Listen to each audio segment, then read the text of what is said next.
Hello, xin chào các bạn đã quay trở lại với review 5 phút. Trong tinh nghịch, những diễn biến tiếp theo đã trở nên vô cùng gay cấn khi Vương Lâm đi vào trong cổ thần chi địa. Tại đây, trải qua rất nhiều gian nan vất vả cùng vô số lần vào sinh ra tử, Vương Lâm đã đạt được truyền thừa ký ức của cổ thần. Cũng từ đây, Vương Lâm đã lĩnh ngộ được một phần của công pháp cổ thần quyết giúp anh ấy nhanh chóng gia tăng thực lực. Chỉ sau vài năm tu luyện trong Thiên Nghịch Châu, Vương Lâm tu vi đã đạt tới kết đan hậu kỳ, chỉ còn cách Nguyên Anh kỳ một bước. Tuy nhiên, Vương Lâm nếu muốn thoát khỏi cổ thần chi địa, tu vi ít nhất cũng phải đột phá Nguyên Anh kỳ. Bởi thế, Vương Lâm đã chọn một con đường khác, đó là kết hợp cùng đám tu sĩ hóa ma đã bị nhốt ở tại nơi này suốt mấy nghìn năm qua.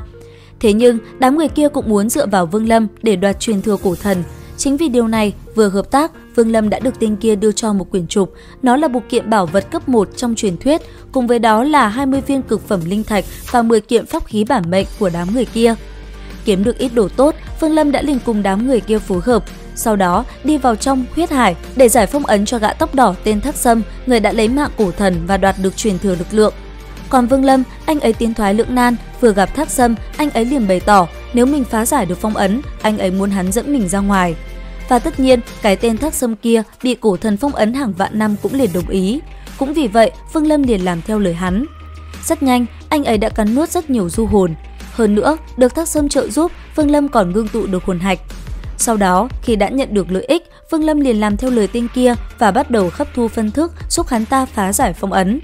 Tuy nhiên, trong quá trình này xảy ra rất nhiều vấn đề, bởi vậy có không ít tu sĩ hóa ma phải bỏ mạng, tất cả thân thể đều bị nổ tung. Và rốt cuộc, sau một hồi, Vương Lâm cũng thành công giúp Thác Sâm hóa giải phong ấn. Sau đó, tất cả liền cùng nhau tiến vào bên trong thức hải cổ thần. Tại đây, Thác Sâm liền triệu hồi Diệt Thần Mâu và Tàn Nguyệt Loan đao ra, cầm hai tiện thần khí trong tay, hắn tới trước cửa nơi phong ấn truyền thừa ký ức. Ngay lập tức, sinh vật dài vạn trượng thủ hộ nơi này liền xuất hiện. Bởi vậy, một cuộc chiến giữa nó và Thác Sâm đã liền diễn ra. Tuy nhiên, trong khi Thác Sâm đang giao chiến, đám tu sĩ hóa ma đã liền cùng nhau kết ấn. Sau đó, bọn họ liền thi triển công pháp Hồng Phong ấn Thác Sâm. Có thể nói, trận chiến này là vô cùng kinh khủng. Vương Lâm chỉ có thể đứng bên ngoài quan sát chờ thời cơ mà thôi. Và rốt cuộc, sau một hồi chờ đợi, Vương Lâm đã tìm được cơ hội cho mình. Rất nhanh, anh ấy liền thuấn di xuyên không gian và đến sát người sinh vật dài vạn trượng. Từ trên người nó, Vương Lâm liền đọc được một đoạn thông tin về cách có thể đạt được toàn bộ truyền thừa ký ức. Thế nhưng, cũng vì sự xuất hiện của Vương Lâm, hai bên đã hoàn toàn đình chiến và chú ý tới anh ấy. Cuối cùng, Vương Lâm được sinh vật dài vạn trượng trợ giúp. Sau đó, thần thức của anh ấy được nó chuyển tới một không gian khác.